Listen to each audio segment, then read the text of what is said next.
William fitzHerbert's election to the archbishopric was set against the backdrop of intense political tensions.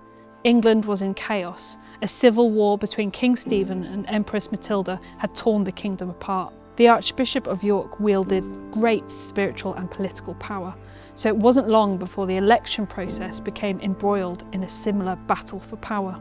The canons of York, who aligned themselves with King Stephen, elected William, but his opponents, including the Cistercians, believed that the crown should not be involved in elections to a religious position. They accused William of buying his way to power and made repeated representations to the Pope opposing William's election.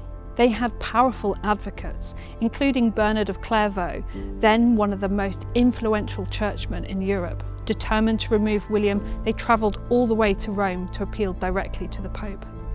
Meanwhile, Bernard wrote letters to the papacy, declaring William a man rotten from the soles of his feet to the crown of his head.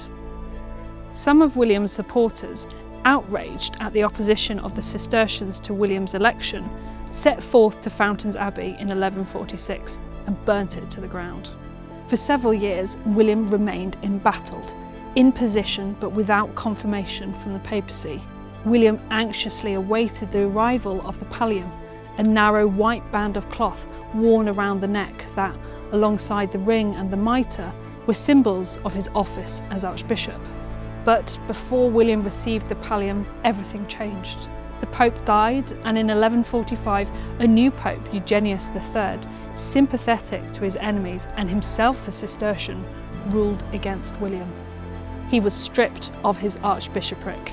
In his stead, the Abbot of Fountains, Henry Murdoch, was elected Archbishop.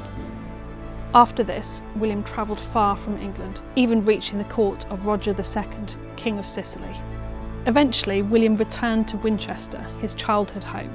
There, he appeared ready to fade into retirement. Meanwhile, William's successor, Henry Murdoch, found himself deeply unpopular in York and never entered the city as Archbishop. But history was not finished with William yet. His story was about to take another dramatic turn.